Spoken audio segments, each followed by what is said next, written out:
افغانستان سے امریکی انخلا کے 1.5 سال بعد بائیڈن انتظامیہ کی ایک نئی رپورٹ میں کہا گیا ہے کہ سابق صدر ڈونلڈ ٹرمپ کی جانب سے کیے گئے فیصلے امریکہ کی ناکامی کا سبب بنے۔ گزشتہ انتظامیہ نے نہ صرف تمام امریکی دستوں کو واپس بلانے کا عہد کیا بلکہ ہزاروں جنگجوؤں کو جیل سے رہا کرنے کے ساتھ ساتھ ایک ٹائم ٹیبل بھی دیا جو بائیڈن انتظامیہ کو ورثے میں ملا۔ صدر نے اس صورتحال کو سنبھالنے کے لیے ہر ممکن کوشش کی، لیکن ریپبلکن قانون سازوں کا کہنا ہے کہ بالآخر صدر جو بائیڈن ہی ذمہ دار ہیں کیونکہ وہ انچارج تھے۔ ایوان نمائندگان کے رکن کرس سمتھ نے وائس آف امریکہ کو بتایا کہ وہ ذمہ داری کے فقدان کی وجہ سے مایوس تھے۔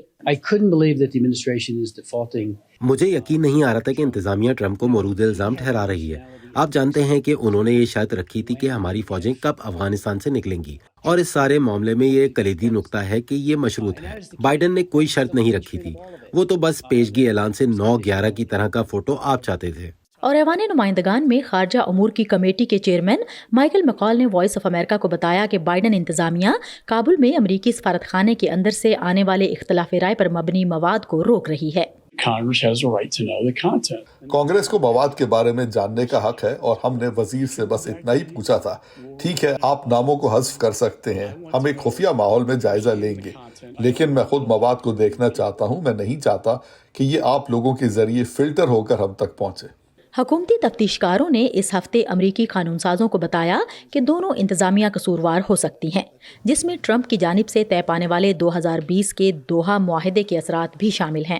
ان فیصلوں نے افغان سیکیورٹی فورسز کے حوصلے کو ڈرامائی طور پر نقصان پہنچایا اور افغان فوج کا امریکہ کی عسکری اور کانٹریکٹرز کی امداد پر مکمل انحصار بڑھا دیا، جس کی وجہ سے افغان فوج کارروائیوں کو برقرار رکھنے میں ناکام رہی، جس سے بائیڈن انتظامیہ کی حکومت افغان فوج کی صلاحیتوں کے بارے میں تذبذب کا شکار ہوئی۔ مجھے نہیں معلوم کہ انتظامیہ کو کون بتا رہا ہے کہ آخری لمحوں میں وہاں 3 لاکھ افغان فوجی اور پولیس اہلکار تھے۔ ہم نے جس کسی سے بھی بات کی ہے انہوں نے کبھی نہیں کہا کہ اتنی تعداد کے قریب لوگ وہاں تھے۔ ہمارے پاس اطلاعات تھی کہ ان میں سے آدھے لوگوں کا شاید سایہ وہاں تھا۔ اور وزارت خارجہ کے انخلا کے بارے میں منصوبہ بندی۔